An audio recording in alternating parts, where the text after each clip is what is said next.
श्री स्वामी समर्थ. तुम्ही श्रावण महिन्यामध्ये शिवलीलामृत पारायण करतात का?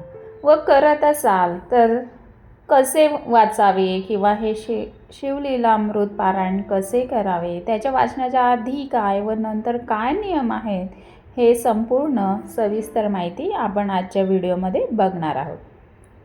तर पारायणापूर्वी म्हणजेच वाचनाच्या आधी काय नियम असतात ते बघूया. आधी तर संकल्प करायचा आहे. पारायण सुरू करण्याच्या दिवशी सकाळी लवकर स्नान करून स्वच्छ पांढरे किंवा पिवळे वस्त्र परिधान करून देवघरात किंवा शिवमंदिरात जाऊन ओम नमः शिवायचा जप करत शिवाला बेलपत्र अर्पण करावे आणि आपल्या इच्छेनुसार 1, 3 किंवा 7, 14 दिवसांच्या पारायणाचा संकल्प सोडवावा. त्यानंतर बसण्यासाठी आसन घ्यायचं आहे. तर बसण्यासाठी दरवाजे किंवा लोकरीचे आसन वापरावे. आसनावर बसून पूर्व किंवा उत्तर दिशेला तोंड करून ग्रंथ वाचनास सुरुवात करावी. त्यानंतर पूजन कसं करायचं आहे, म्हणजे पोथी किंवा ग्रंथ जो आहे तो स्वच्छ पाटावर ठेवायचा आहे. त्या ग्रंथाला हळद, कुंकू, अक्षता आणि फूल वाहून नमस्कार करायचा आहे. तुपाचा दिवा व उदबत्ती लावायची आहे. त्यानंतर कोणताही अध्याय वाचण्यास सुरुवात करण्यापूर्वी आणि अध्याय संपल्यावर ओम नमः शिवाय या मंत्राचा 11 किंवा 21 वेळा जप करायचा आहे. त्यानंतर वाचन पूर्ण झाल्यावर काय नियम करायचे आहे ते बघणार आहोत, म्हणजे उद्यापनाच्या वेळेसचे नियम कुठले.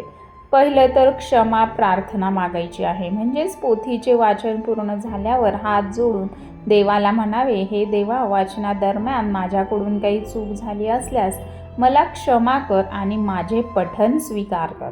त्यानंतर वाचन संपल्यानंतर महादेवाची धूप दीप लावून आरती करायची आहे. त्यानंतर शक्य असल्यास ओम नमः शिवाय या मंत्राचा 108 वेळा जप करायचा आहे. त्यानंतर नैवेद्य व प्रसाद कसा दाखवायचा आहे. शिवाला सात्विक नैवेद्य दाखवावा आणि उपस्थित भक्तांमध्ये किंवा घरातील सदस्यांमध्ये तो प्रसाद वाटावा. वाचन करताना काय नियम पाळायचे आहे हा सुद्धा प्रश्न आलाच असणार तुमच्या मनात. तर वाचन पूर्ण होईपर्यंत पूर्ण ब्रह्मचर्य पाळायचे आहे. कांदा, लसूण, मांसाहार वर्ज्य करायचा आहे व पोथी वाचताना मध्ये कोणाशीही बोलू नये. वाचन हे स्पष्ट आणि शुद्ध असावे.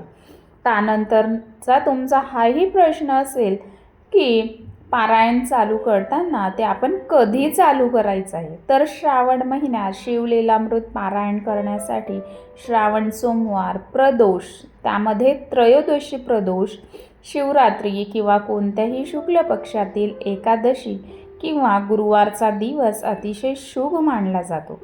कोणत्याही वाराची अट नसून भक्तिभावाने तुम्ही कोणत्याही दिवशी वाचन करू शकतात. श्री स्वामी समर्थ. ओम नमः शिवाय.